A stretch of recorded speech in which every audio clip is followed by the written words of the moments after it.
this block button here is to start cutting the actual bar. Okay.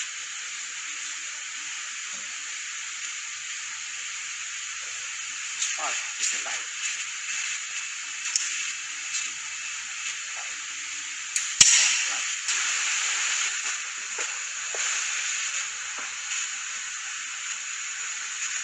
This time, I will cut angle bar, which dimension is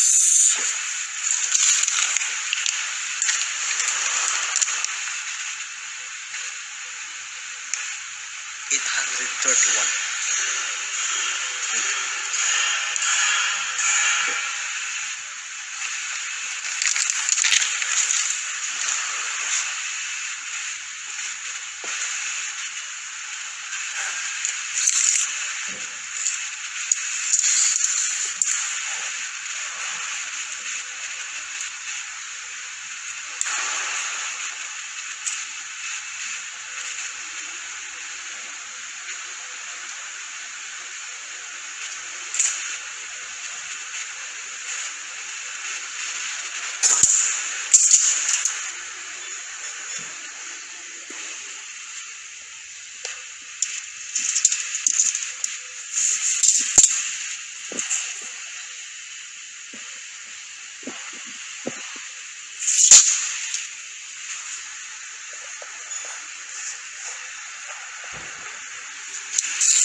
Face down.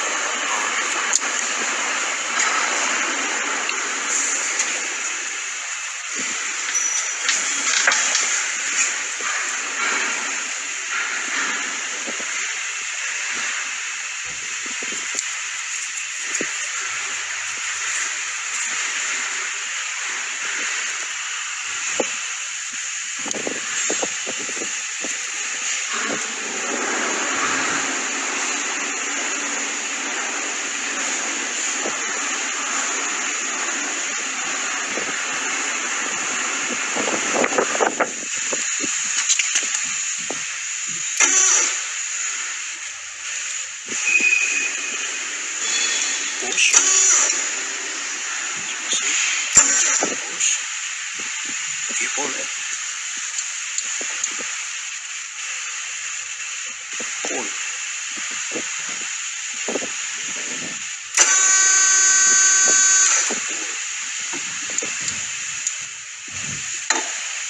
Push.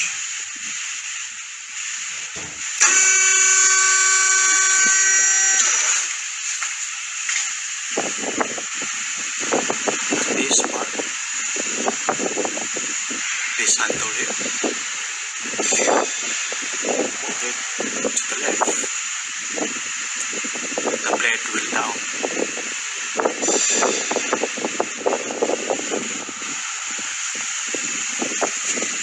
So this is the blade.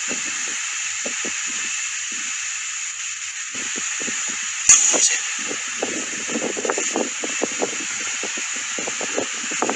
It's just simple. If you move to the left, the release it quickly.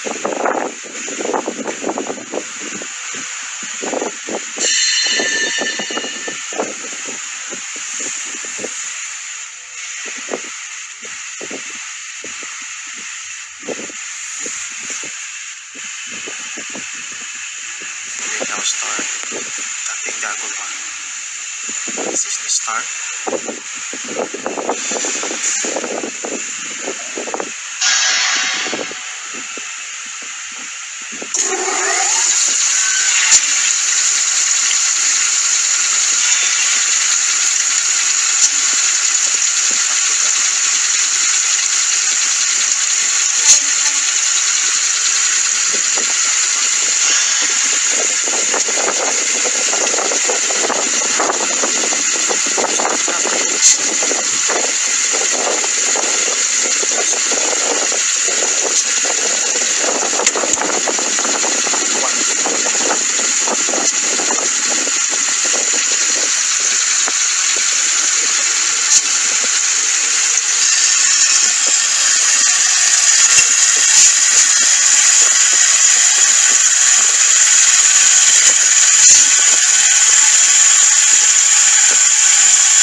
The apple bar is already cut. You know, you don't need to place any hook to stop the machine after cutting the apple bar.